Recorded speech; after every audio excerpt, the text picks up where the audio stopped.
Hello and welcome to my channel. My name is Lynn and I am super excited because this month's Not Too Shabby Paper Pad Club is gorgeous.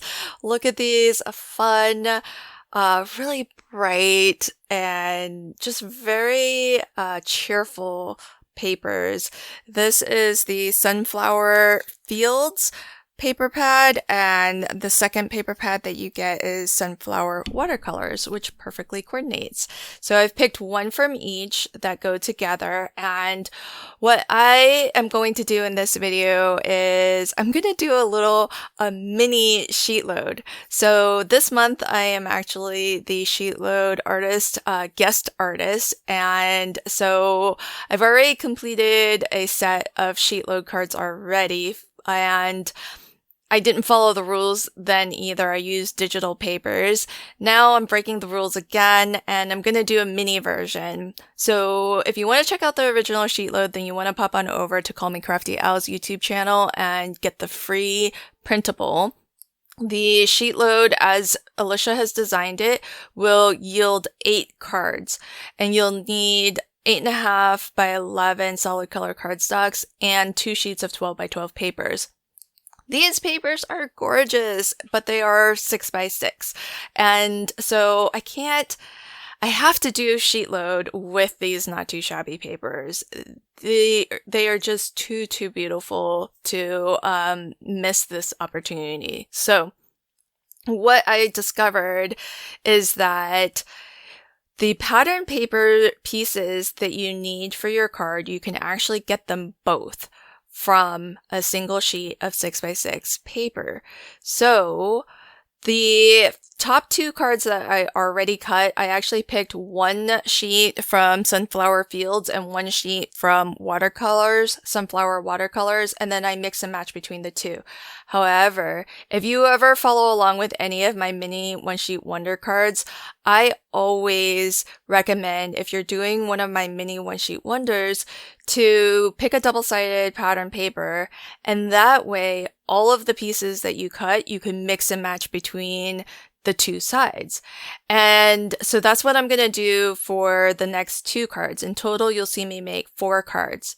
So really, if you just wanted to make 1 card from this month's Sheetload, all you would need is 1 sheet of 6 by 6 pattern paper. You would cut at 5 inches and then cut that piece down to 5 by 3 3/4. The leftover piece you would trim off 1 inch to get 4, and you would get 4 by 2 1/4. And so these are the cuts that you would need. So 5 inches by 3 3/4, and then the piece that's left over is going to be 2 1/4 tall. So that's exactly as tall as you need it, and then you just need to trim it down to 4 inches. But look how cool this is. So because the papers are so well coordinated, you could just flip to the back for one of those pieces, and then right there you'll have everything you need for a single card. Then you'll just need some mats and layers. So I also discovered that the smaller mat that goes around the smaller piece of pattern paper, you can get that from a single sheet of 6 by 6 also. So for my second set of cards, what I decided was I took 1 sheet from the Sunflower Watercolor paper pad, and I used that in lieu of solid color cardstock as the matte layer. And so it worked out great that I could still use some of the papers from both paper pads because it all works so beautifully together. But you can see here, if you wanted to just make the 1 card, you totally could. And if you want to use some pattern paper for your matte layer, you can do that too. So many different options for how to craft with Sheetload. And I just had a blast making my little mini Sheetload. So if you want to see more inspiration of the Not Too Shabby subscriptions this month, expand the description box below and there's going to be a playlist there for you. If you click on the playlist, it'll take you to a list of all of the videos that are on this month's giveaway hop. So be sure to check that out. You're going to see inspiration for the box of the month, which I saw Carrie's unboxing, super duper cute. You'll see more inspiration of the paper pad club and the stamp of the month. So do pop on over and you'll find that link in the description box. Now, if you are down there in the description box, then don't miss the giveaway link, because every month our hop is also a giveaway and an opportunity for you to win a gift certificate to shop at Not Too Shabby. So all you need to do is just click on the giveaway link. They'll open up in a new page for you, and you just fill out that form and make sure that you do that before the deadline. Now, to find out whether or not you've won, probably the best way is to swing on over to the Not Too Shabby YouTube channel. And if you are not already, subscribe to the channel and also hit that notification bell.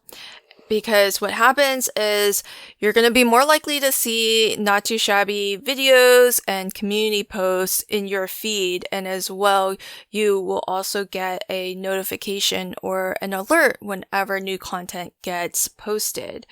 And when the winner gets posted to the community tab, you will have a better shot of seeing it and not missing it, because it would be a real shame if you won, but you didn't realize you were the winner. So do subscribe to the Not Too Shabby channel and make sure that you hit that notification bell as well. So I'm going to start to put my cards together here, and I'll speed up the video more because the gluing part is really, really easy. Beautiful, beautiful mats and layers. I love having the solid color cardstock around the pattern paper. Just gives it a really nice border, and I love all of that dimension and all of the layers. It really makes every single pattern paper kind of stand out a little bit and really shine. Now, with the paper pad club, you do have the option of getting just the 2 paper pads, or if you want to get the coordinating ephemera pack, you can. This month's ephemera pack, oh my gosh, it's so gorgeous.